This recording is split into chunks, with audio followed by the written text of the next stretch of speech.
Bonjour chers abonnés, je suis Fallen Pour, juriste conseil officiel. Ce matin, je vais vous parler du choix juridique pour votre entreprise. Alors, si la vidéo vous intéresse, n'hésitez pas de me le faire savoir afin que je puisse interagir et répondre à vos éventuelles questions. Pour pouvoir prétendre à un certain nombre d'opportunités de services, de marché et de collaboration, il est très important d'être formel, c'est-à-dire savoir exactement ce dans quoi vous voulez entreprendre. Je tiens tout de même à rappeler que le Cameroun utilise le droit OHADA, qui est le plan actuel des affaires en vigueur dans notre pays. Selon ce droit, on reconnaît deux entités, à savoir les entreprises individuelles ou personnes physiques, qui se réfèrent aux établissements, et les entreprises sociétaires ou personnes morales qui se réfèrent aux SAL et SA. SAL, Société à responsabilité limitée, SA, Société anonyme. Il y a un large éventail et le bon choix reste bien évidemment l'orientation sur les bons critères qui correspondent à votre besoin, votre situation personnelle, mais aussi la fiscalité de votre projet et les taxes qui seront bien évidemment à payer.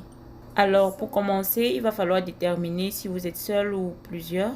Et si vous êtes seul, il va falloir partir sur l'auto-entrepreneur ou des entreprises individuelles.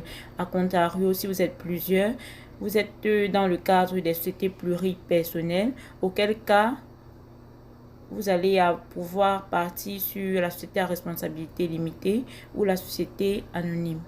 Un petit point important quand même concernant l'éventualité d'une embauche rapide.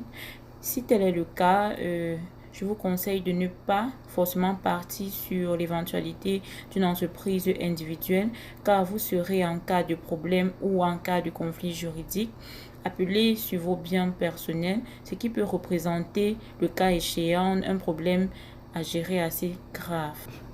Alors, imaginez pour le futur un cas de responsabilité qui serait la vôtre ou un cas de défection, notamment de penser à séparer les biens propres des capitaux professionnels pour éviter tout amalgame et pour sécuriser bien évidemment et protéger votre patrimoine.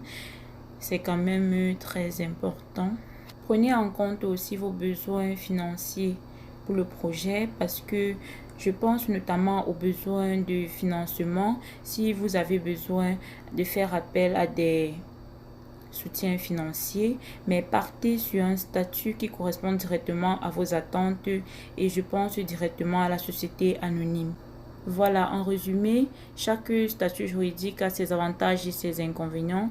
Donc, il faut prendre le temps de peser le pour et le contre de chaque statut pour pouvoir éviter les problèmes qui pourront survenir durant le cycle de vie de votre entreprise. Nous allons nous retrouver assez rapidement sur d'autres vidéos qui vont analyser point par point les différents statuts juridiques et j'espère que vous retrouverez le bon statut en fonction de votre activité et en fonction de votre situation personnelle.